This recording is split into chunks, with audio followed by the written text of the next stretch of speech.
La 7e saison de The Voice Kids a démarré le samedi 22 août 2020.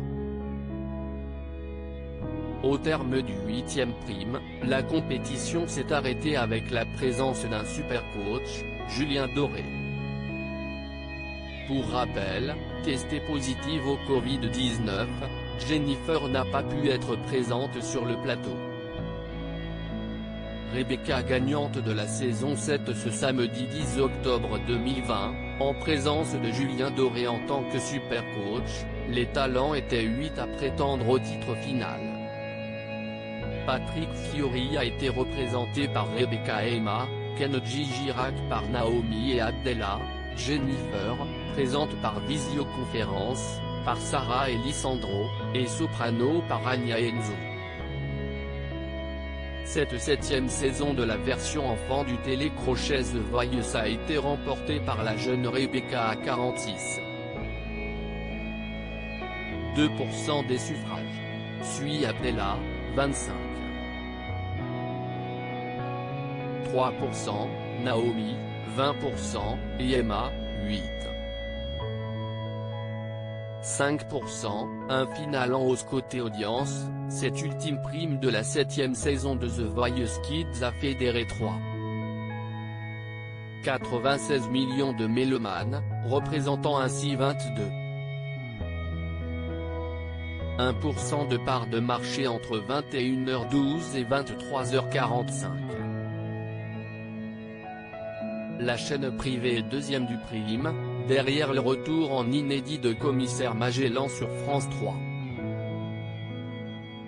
L'enquête a tenu en haleine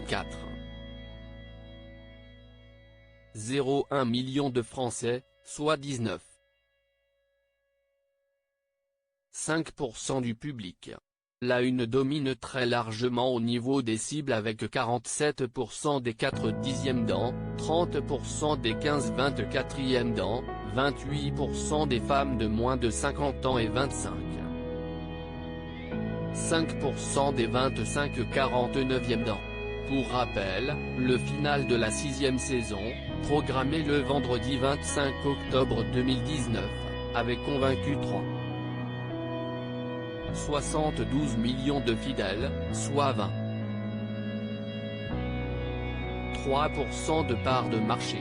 De son côté, le final de la 5e saison, diffusé le vendredi 7 décembre 2018, avait attiré 4,11 millions de téléspectateurs, soit 21,6% du public âgé de 4 ans et plus. Pour conclure cette 7e saison, TF1 proposait ensuite de découvrir les différentes réactions des coachs et des talents dans The Voice la suite. Cette session a été suivie par 2,06 millions d'intéressés, soit 23,8% de part de marche entre 23h45 et minuit 30. La une est leader des audiences avec cette deuxième partie de soirée. Le classement des finalistes, les votes du public.